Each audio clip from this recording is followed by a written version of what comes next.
ప్రాణ అపాన సమాయుక్త. ప్రాణ అపాన శక్తులతో కూడి పక్వం చేస్తాడు.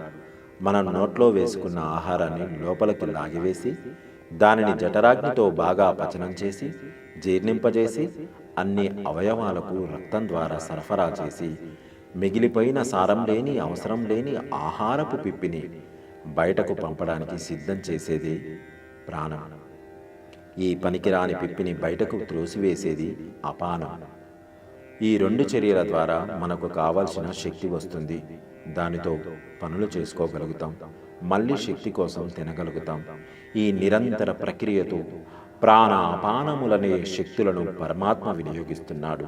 ఈ సహాయాన్ని పరమాత్మ చేయకపోతే మళ్ళీ మళ్ళీ తినలేం, శక్తిని పొందలేం.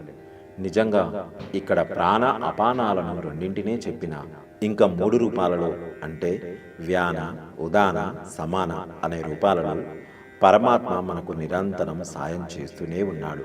వ్యాన అంటే జీర్ణమైన ఆహారంలోని సారాన్ని శరీరంలోని అన్ని భాగాలకు చేర్చేది. ఈ సారాన్ని రక్తంలో కలిపి రక్తం ద్వారా సరఫరా చేస్తుంది. సమాన అంటే ఏ అవయవాలకు ఎంతెంత అవసరమో అంత అన్నసారాన్ని ఆయా అవయవాలకు సరఫరా చేసేది. ఉదాన అంటే అన్ని శరీర భాగాలకు వార్తలు పంపడమే కాక శరీరాన్ని విడిచిన తర్వాత జీవుణ్ణి చేర్చవలసిన స్థానానికి చేర్చేది. జఠరాగ్ని అనేది బొడ్డు దగ్గర ఉండే కుంపటి. ఆ కుంపటిని ప్రజ్వరిల్లింపజేసే కొలిమి తిత్తులే ప్రాణ అపానాలు. ఈ పనులన్నింటినీ పరమాత్మ ఎక్కడ ఉండి నిర్వహిస్తున్నాడు? నిజంగా పరమాత్మ అడ్రస్ లేనివాడు. అన్ని అడ్రస్లు ఆయనవే. ఎక్కడో ఒక చోట ఉండేవాడికే అడ్రస్లు, అంతటా ఉండేవానికి అడ్రస్ ఎందుకు? ఇందు గలడందు లేడని సందేహము వలదు.